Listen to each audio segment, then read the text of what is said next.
Crown Hopes Alive head to Baltimore 3 weeks today with an opportunity to pull off the Triple Crown, or maybe one of his rivals playing spoiler here today. Here comes number 3, that's head to the Calumet Silks. He steps in. Gold Calumet Silks of owner Brad Kelly.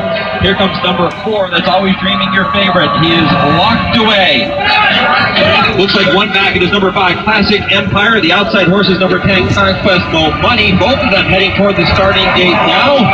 Let's join NBC's Larry Coleman for the call of the Preakness Stakes on the Horse Racing Radio Network. Live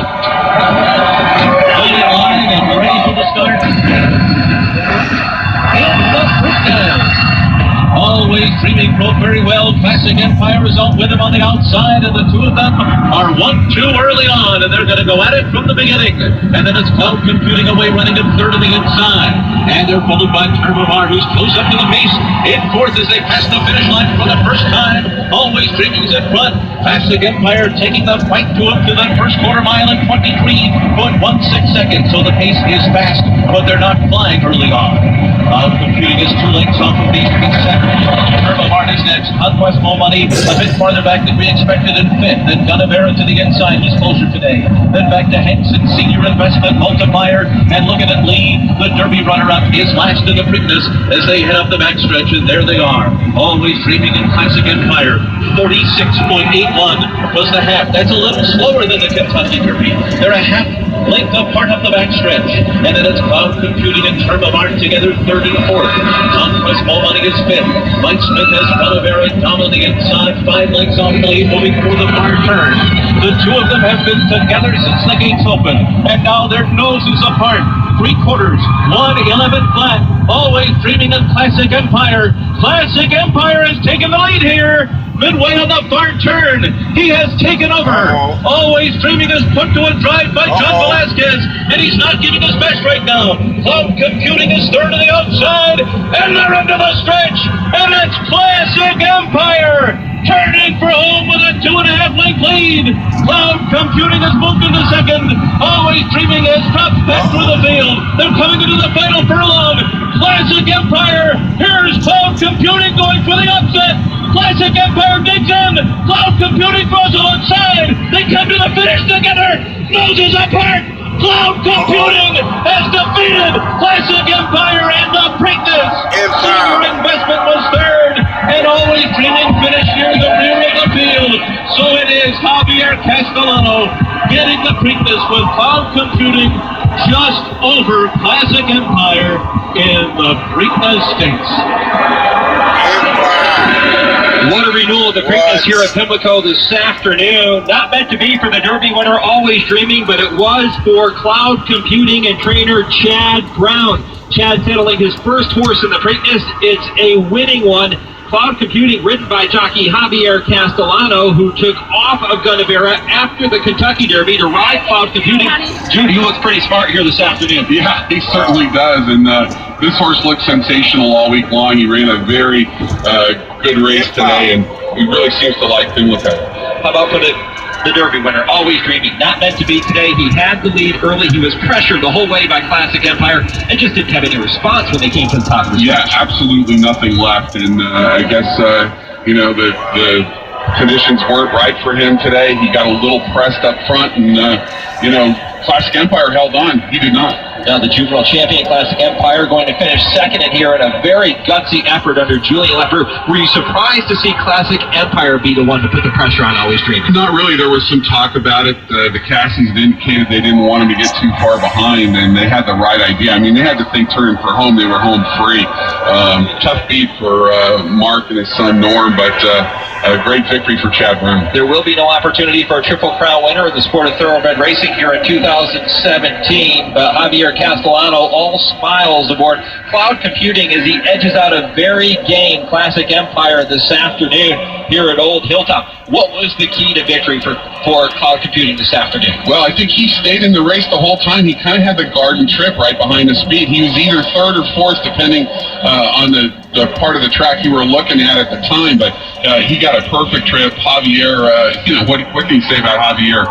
He wins races, and he's a star. Let's check in trackside with Jeff Loom. I'm standing alongside trainer Mark Cassidy, runner-up in this year's Preakness with Classic Empire. Mark, your horse did all of the heavy lifting and stayed there till the bitter end. He's a great horse. I've said it all along. I'm just proud of him, and you know what? He got to show how great he is today. You guys put away the favorite in the Kentucky Derby winner. Were you surprised to see your horse fight that hard to the finish? No, not at all. He's a fighter. He's a fighter. Thank you, Mark. Back to you, Mike. Well, Mark had said all along that Classic Empire had more speed than when he showed in the Kentucky Derby. Of course, we know he had a terrible beginning that cost him any chance at Louisville 2 weeks ago. Well, today he got a much better break. Julian challenged Always Dreaming, who was disappointing when they turned for home, but Classic Empire was not, and nobody was better than Clouds Computing here this afternoon, coming from off the pace under jockey Javier Castellano. Chad Brown, a winner in his first Preakness Stakes. That's the way you break into a Triple Crown, right? Yeah, no kidding. Well, that was a fantastic performance, and I'm sure Chad's quite pleased about it. Klarovich Stable, longtime owners in our sport, and they deserve a big win like this. And Jude, Chad Brown all smiles. Todd Pletcher, not the case for him. A bit of a dejected look on the face of Todd Pletcher. Somewhat quizzical look, wondering what went wrong with Always Dreaming. He appeared to be doing everything right coming into this race, but as you know, for training horses for so long, these horses, they're not machines. No, they aren't, and they change from day to day, and he's looked good all week, but he just didn't run his race today. Todd will take care of him. He'll regroup, and we'll see him later on in the year. 2, 5, 8, 9, unofficially here in the Preakness. That's number 2, Cloud Computing, getting the victory over number 5, Classic Empire. Back down to Jeff. I'm standing alongside trainer Kenny McPeak. Trainer of Senior Investment ran a huge third today. Yeah, Channing said he had a kind of a troubled trip out there. He said he got stopped once. Taxi Talk Radio.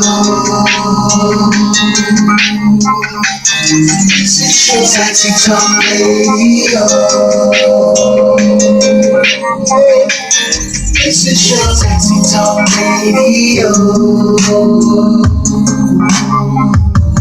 This is your Taxi Talk Radio. Starring Larry Taxi. Starring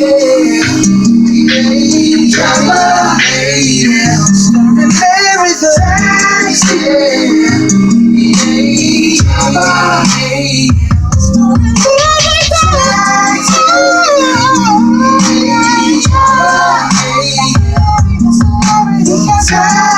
the Alright folks, this is Paul Kites area where Pinnacle Racetrack is. I think they just letting out because the horse race is over, so it's possibly 6, what time is it? 1902. So 12, 13, 14, 15, 16, 17, 18, 1902. It's 702. So they go to the racetrack, it's up this way. Let's catch some folks. Let's see what's going on. We got motorcycles cutting in front of cars. We got, pretty sure it's going to be a line of people up here. We're going to have the helicopter flying in the sky. We're going to have the police up here sitting, waiting. Everything going to be up here, up and running, folks. So, there you go.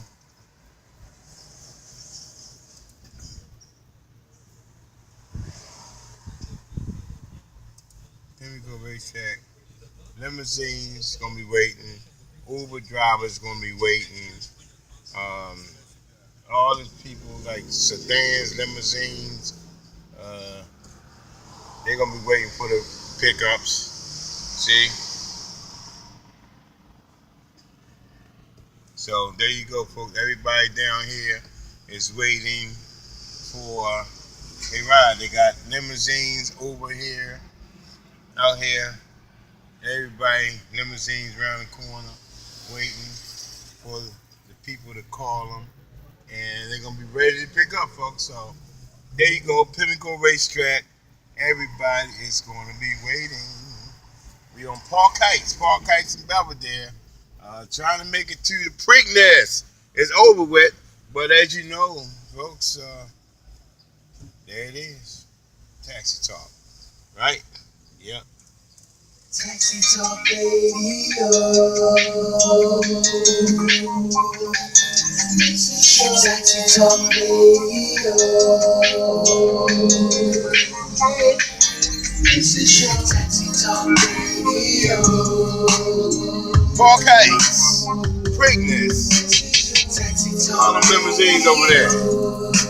They waiting too. Uber. Uber is waiting. That's right, we got the Baltimore finest is riding around Baltimore.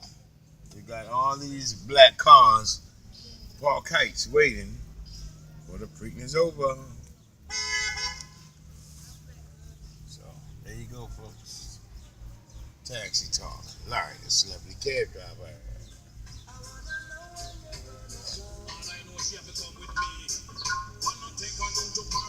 Take her down to Rome, take her to the beach, and from there to my home. Candlelight dinner for only two alone. No disturbance, no calling on the phone.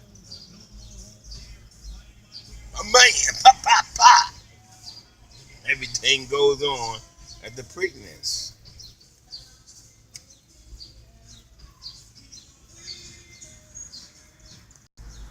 Ambulance is riding around.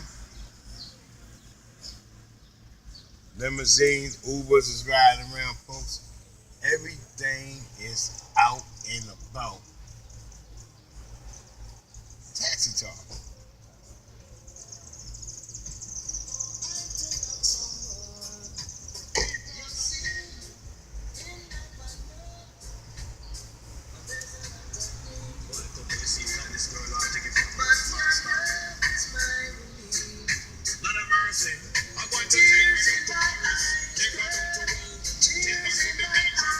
Thank you.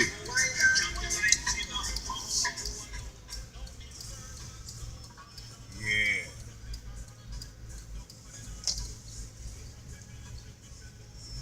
There you go, folks.